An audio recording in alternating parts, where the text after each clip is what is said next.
Untuk informasi lebih lengkap dan berita terkait, jangan lupa untuk klik link di deskripsi. Dan jangan lupa juga untuk unduh aplikasi CNBC Indonesia di Google Play Store dan App Store. Dan yang terakhir, jangan lupa untuk subscribe ya. Iya, vaksinasi disebut-sebut sebagai kunci utama untuk mengakhiri pandemi COVID-19. Namun, pada kenyataannya vaksinasi memberikan sebuah ketegangan baru bagi dunia.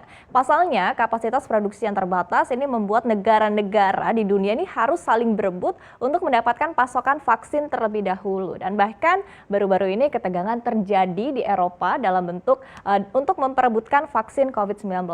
Nah, seperti apa detailnya kita akan simak bersama dalam rebutan vaksin di benua biru. Nah, kita lihat di sini, jadi pertarungan untuk mendapatkan vaksin COVID-19 ini tampaknya sudah mulai terjadi ya. Jadi aksi protes dan juga ancaman ini sudah mulai dilayangkan oleh sejumlah negara demi bisa mengamankan dosis vaksin COVID-19 terlebih dahulu. Di Eropa, kondisi rupanya semakin panas ketika salah satu produsen vaksin terkemuka asal Inggris yaitu adalah AstraZeneca mengklaim ada kendala dalam proses produksi vaksin. Sehingga akhirnya perusahaan ini pun juga tidak bisa memenuhi komitmen dan hanya bisa mengirimkan 1/4 dari dosis yang semula dijanjikan untuk kuartal pertama di tahun 2021 ini. Nah, padahal sebelumnya AstraZeneca ini telah sepakat ya untuk memberikan 400 juta dosis vaksin dengan nilai kontraknya adalah mencapai 336 juta euro. Nah, kemudian kita lihat di sini rupanya hal ini lantas memicu kemarahan dari Uni Eropa. Nah, pasalnya AstraZeneca ini dinilai lebih mementingkan kepentingan di dalam Inggris ketimbang memenuhi janjinya untuk pasokan ke Uni Eropa. Dan di sisi lain AstraZeneca sendiri mengaku ya bahwa kesepakatan dengan Inggris ini dinilai telah lebih dulu dibuat ketimbang kesepakatan dengan Uni Eropa ataupun juga dengan EU. Nah, di tengah situasi ini EU pun juga sempat panik dan mengancam akan membatasi ekspor vaksin corona dari AstraZeneca ke Irlandia Utara. Nah, kemudian langkah ini pun dianggap blunder karena dengan ancaman ini maka artinya Uni Eropa ini mengesampingkan kesepakatan dagang dengan Brexit yang memungkinkan arus bebas di perbatasan Irlandia. Meskipun tidak lama kemudian akhirnya ancaman ini dicabut kembali oleh Uni Eropa. Nah, kemudian di sisi lain tidak ingin menambah kekisruhan dalam isu Brexit, Inggris pun akhirnya ikut nih menekan AstraZeneca agar dapat memenuhi komitmen kepada Uni Eropa. Artinya adalah tetap harus mementingkan pasokan kepada Uni Eropa. Nah, kita lihat di slide yang selanjutnya. Nah, Uni Eropa sebelumnya kalau kita ketahui memang kerap mendapatkan kritikan ya dalam penanganan pandemi COVID-19. Jadi sebelumnya Uni Eropa ini dinilai lamban dalam pengendalian kasus dan juga dalam mengamankan dosis vaksin COVID-19.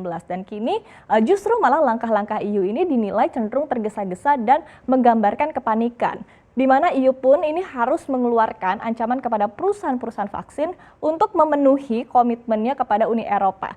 Jika tidak, maka EU akan mengambil langkah hukum atau bahkan memblokir impor vaksin di negara-negara yang ada di Uni Eropa. Karena rupanya tidak hanya AstraZeneca, perusahaan vaksin Pfizer dan BioNTech pun juga mengaku ya kesulitan untuk memenuhi komitmen untuk Uni Eropa karena kendala produksinya di pabrik di Belgia. Dan kini di tengah perselisihan ini, EU bahkan ikut mengkontrol ekspor vaksin dari negara-negara Eropa, sehingga artinya adalah setiap negara Uni Eropa ini memiliki kewenangan untuk menolak otorisasi ekspor vaksin jika belum memenuhi kontrak ataupun juga belum memenuhi komitmen dengan Uni Eropa. Ini artinya dengan kata lain adalah kebutuhan EU dulu harus terpenuhi, baru kemudian kebutuhan negara-negara lain. Nah, kemudian dengan adanya aturan ini, maka negara-negara seperti Amerika Serikat, kemudian Australia, Kanada, atau bahkan Inggris dan juga seratusan negara lainnya akan terdampak. Apalagi kita ketahui bahwa negara-negara tersebut sudah mengamankan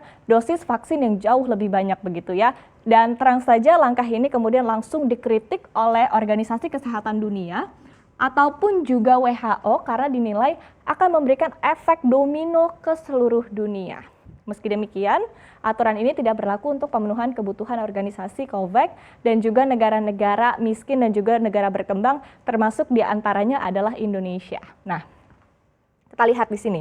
Di sisi lain, data terbaru menunjukkan bahwa Uni Eropa ini baru memberikan 2,6 dosis vaksin per 100 orang dan ini cukup jauh begitu ya perbandingannya dengan Inggris, di mana kita lihat adalah Inggris sudah memberikan 12,5 dosis vaksin per 100 orang. Sementara Amerika Serikat ini telah memberikan 8,8 dosis vaksin per 100 orang. Artinya memang jauh sekali ya perbandingannya adalah intinya Uni Eropa ini masih tertinggal dalam hal vaksinasi. Sehingga bisa kita katakan sekali lagi di Uni Eropa ini lambat begitu untuk progres vaksinasinya. Nah kemudian kita lihat sebelumnya, jadi intinya adalah sebelumnya ini vaksin AstraZeneca juga menjadi vaksin ketiga yang mendapatkan persetujuan dari Uni Eropa setelah vaksin dari Pfizer-BioNTech dan juga vaksin Moderna asal Amerika Serikat. Kita lihat lagi di slide yang terakhir, nah ini memang tampaknya kondisi di Uni Eropa ini cukup chaos begitu ya terkait dengan pandemi ini, apalagi kita ketahui bahwa negara-negara di Eropa ini kembali menerapkan lockdown akibat virus strain baru yang dinilai lebih menular. Sehingga di tengah berbagai tekanan ekonomi yang semakin parah, kebutuhan akan vaksin juga tentunya akan semakin amat sangat diperlukan oleh negara-negara di Eropa. Dan sebagai informasi kita lihat di sini per akhir Januari kemarin, tepatnya adalah 31 Januari 2021, angka di benua ini bahkan telah mencapai puluhan juta kasus, bayangkan ya. Jadi di sini Inggris menempati posisi yang pertama atau keempat di dunia dengan total kasus terbanyak ini mencapai 3,979 juta kasus. Dan bahkan per hari ini tadi baru dicek telah mencapai 3,82 juta kasus. Kemudian tepat di bawahnya ada Rusia yang sebagian ini masuk ke wilayah Eropa Timur dengan total mencapai 3,79 juta kasus. Kemudian di posisi ketiga ada Perancis dengan totalnya adalah 3,16 juta kasus. Dan kemudian di urutan ke-7 dunia ini ada Spanyol ataupun juga urutan keempat di Eropa. Ada Spanyol dengan totalnya adalah 2,74 kasus, kemudian ada Italia. Ini ada 2,54 juta kasus. Dan juga Turki di mana sebagian kecil wilayahnya juga masuk ya ke zona Eropa. Ini memiliki sekitar 2,47 juta kasus dan ada Jerman di urutan ke-10 dunia ataupun juga di urutan yang ke-7 kita lihat di sini adalah dengan 2,2 juta kasus. Artinya kalau kita total dari 10 negara dengan kasus terbanyak di dunia, 7 di antaranya ini adalah berasal dari benua biru ataupun juga berasal dari Eropa. Sementara dari total angka kematian dari negara-negara yang sudah disebutkan tadi, ini rupanya telah mencapai hampir 500.000 kematian. Nah, memang vaksinasi ini masih menjadi PR besar ya bagi dunia, apalagi sudah muncul berbagai prediksi bahwa sebetulnya negara-negara maju duluanlah yang akan menguasai dosis vaksin terlebih dahulu, baru kemudian sisanya negara-negara miskin dan juga negara berkembang. Nah kalau misalnya negara-negara maju saja sudah mulai ribut ini berebut, apa kabar nih nasib-nasib negara miskin dan juga negara berkembang?